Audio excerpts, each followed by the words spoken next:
Shalom, selamat pagi Bapak Ibu serta saudara-saudara yang terkasih Yesus Kristus. Kita kembali lagi bersama Rehat edisi Rabu 11 Januari 2023. Mari kita mempersiapkan diri kita untuk membaca firman Tuhan. Mari kita berdoa. Bapa di surga, Bapa yang kekal, Bapa yang maha kuasa, Bapa yang kami puji dalam anak-Mu Yesus Kristus, kami sangat bersyukur Tuhan atas kasih setia penyertaan Tuhan dalam kehidupan kami. Dari malam Tuhan kami bisa beristirahat, dan pagi ini kami bisa masuki hari yang baru, hari yang Tuhan beri. Dan kami sangat bersyukur atas segala sesuatu yang Tuhan izinkan terjadi dalam kehidupan kami. Kami siap Tuhan untuk membaca merenungkan akan firman kebenaran-Mu. Tolong kami Tuhan, layakkan kami dan berbicara kepada kami Bapa. Bila firman menjadi suri dan pedoman bagi langkah kehidupan kami dan terang bagi jalan kami ya Tuhan. Kami siap ya Bapa. Di dalam nama Tuhan Yesus kami berdoa dan mengucap syukur. Amin. Berdasarkan Rehat Renungan Harian Toraja edisi Rabu 11 Januari 2023, pembacaan kita terambil dari Kisah Para Rasul 9 ayat 19b sampai 31. Saulus dalam lingkungan saudara-saudara. Saulus tinggal beberapa hari bersama-sama dengan murid-murid di Damsyik. Ketika itu juga ia memberitakan Yesus di rumah-rumah ibadat dan mengatakan bahwa Yesus adalah anak Allah. Semua orang yang mendengar hal itu heran dan berkata, bukankah dia ini yang di Yerusalem mau membinasakan barang siapa yang memanggil nama Yesus ini? Dan bukankah ia datang ke sini dengan maksud untuk menangkap dan membawa mereka ke hadapan imam-imam kepala? Akan tetapi Saulus semakin besar pengaruhnya dan ia mengagungkan orang-orang Yahudi yang tinggal di Damsyik, karena ia membuktikan bahwa Yesus adalah Mesias. Beberapa hari kemudian orang Yahudi merundingkan suatu rencana untuk membunuh Saulus. Tetapi maksud jahat itu diketahui oleh Saulus. Siang malam orang-orang Yahudi mengawal semua pintu gerbang kota supaya dapat membunuh dia. Sungguh pun demikian, pada suatu malam murid-muridnya mengambilnya dan menurunkannya dari atas tembok kota dalam sebuah keranjang. Setibanya di Yerusalem, Saulus mencoba menggabungkan diri kepada murid-murid, tetapi semuanya takut kepadanya karena mereka tidak dapat percaya bahwa ia juga seorang murid. Tetapi Barnabas menerima dia dan membawanya kepada rasul-rasul dan menceritakan kepada mereka bagaimana Saulus melihat Tuhan di tengah jalan dan bahwa Tuhan berbicara dengan dia dan bagaimana keberaniannya mengajar di Damsyik dalam nama Yesus. Dan Saulus tetap bersama-sama dengan mereka di Yerusalem dan dengan keberanian mengajar dalam nama Tuhan. Ia juga berbicara dan bersoal jawab dengan orang-orang Yahudi yang berbahasa Yunani, tetapi mereka itu berusaha membunuh dia. Akan tetapi setelah hal itu diketahui oleh saudara-saudara anggota jemaat, mereka membawa dia ke Kaisarea dan dari situ membantu dia ke Tarsus. Selama beberapa waktu jemaat di seluruh Yudea, Galilea dan Samaria berada dalam keadaan damai. Jemaat itu dibangun dan hidup dalam takut akan Tuhan. Jumlahnya makin bertambah besar dan oleh pertolongan dan penghiburan Roh Kudus. Amin. Pembacaan kita pada hari ini diberi judul hati-hati menilai orang. Hati-hati menilai orang. Da ambo timbang, punala tahu. Pengalaman merupakan guru terbaik. tentu ada benarnya, tetapi dalam hal khusus belum tentu berlaku. Dari segi pengalaman, Saulus dinilai sebagai orang yang membenci bahkan menganiaya orang percaya kepada Yesus Kristus. Paulus tidak bisa dinilai hanya berdasarkan masa lalunya.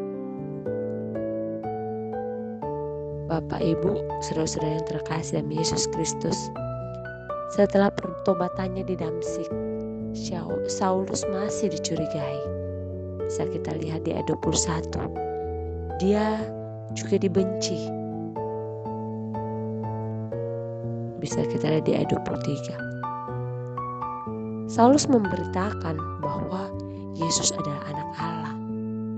Ia diterima anggota persekutuan dan mereka lah yang menyelamatkan Paulus. Di Yerusalem, Saulus masih dicurigai, bahkan ditakuti jemaat karena pengalaman mereka pada masa lampau. Orang Yahudi berusaha untuk membunuh Saulus. Namun, warga jemaat berhasil membawa beliau keluar dari Yerusalem menuju Kaisarea dan ke Tarsus. Perjalanan Saulus yang penuh ketegangan disebabkan oleh penilaian orang tentang masa lampaunya. Di masa lampau, Saulus ini dikenal sebagai penggerak orang Yahudi yang membenci warga jemaat. Dengan demikian, di mata warga, Saulus merupakan penjahat yang kejam. Bapak Ibu jemaat Tuhan yang terkasih, tidak mudah menghilangkan pengaruh masa lampau, apalagi ketika itu sangat menyakitkan hati atau sangat mengecewakan. Di awal tahun 2023 ini, mari kita belajar bagaimana menerima dan mengampuni orang-orang yang telah menyakiti dan mengecewakan kita. Rupanya perlu belajar bersama melalui proses saling mengakui kesalahan masa lampau dan belajar saling menerima sebagai makhluk sosial yang saling membutuhkan.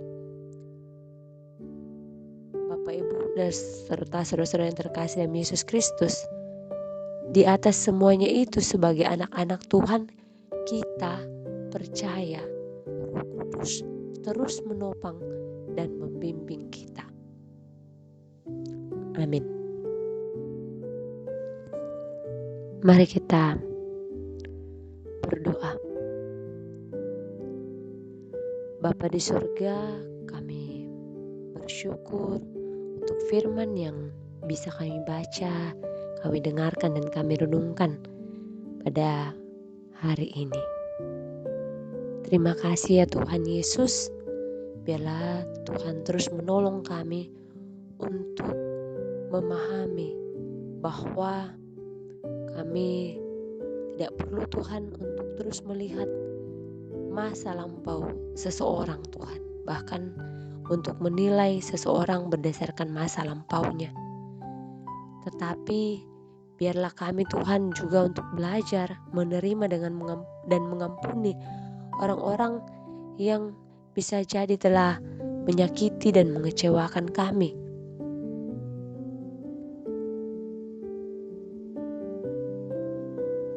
Biarlah kami juga terus percaya bahwa Roh Kudus terus menopang dan membimbing kami.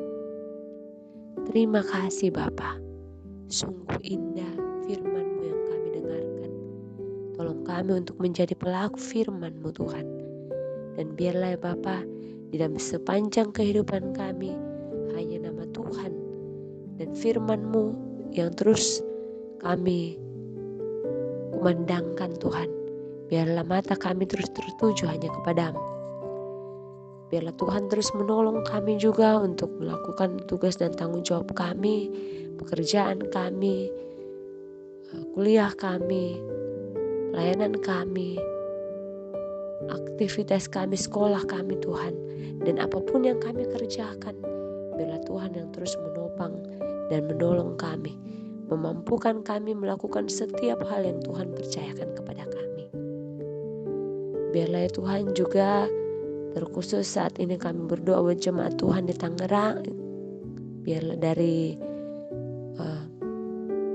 tua, muda, besar, kecil, bagi anak-anak Tuhan, bagi bayi, bagi orang tua, bahkan sampai kepada para lansia yang Tuhan percayakan di jemaat Tangerang ini.